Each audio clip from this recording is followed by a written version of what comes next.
Kyaddaaki omusango gw'enkaayana ku ttaka okumaze emyaka 7 mu kkooti wakati w'abahaji ababiri olwaleero guwedde oluvannyuma lw'omulamuzi Cornerius Kazooza Ssabiiti okuwa ensala ya kkooti musango guno.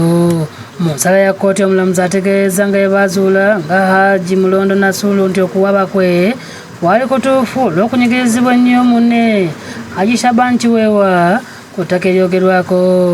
Ono omulamuzi bw'asinzidde n'asingisa Hajji Kiweewa omusango bw'ati n'amulagira okujjawo geeti ebbizi yateeka mu kkubo. Amulagidde era okujjawo ekikomera kye yazimba ku ttaka lya Mulondo era amuliyirire n'ensimbi obukadde 5 z'asaasanyiriza musango guno n'obudde bwe.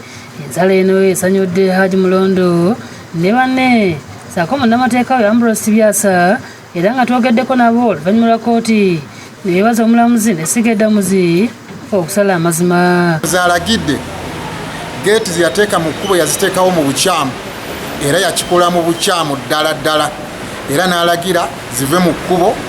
Alagidde poliisi ne chairman LC1 bakole ku nsonga eyo mu bwangu ddala ekkubo liggulwe.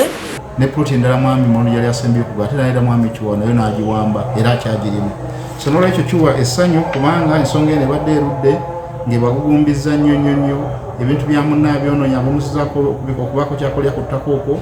Kkooti bw'evuddeyo n'esala n'emulaga nti talina lukusa lwonna luzibira munne ekkubo. Kubanga ebbanga ddene nga Kiweewa atulugunya abatuuze n'akuba abantu n'abalumya abamu bali ku miggo, naye essaawa eno nina essanyu lingi nnyo olw'omulamuzi bw'asaze omusango.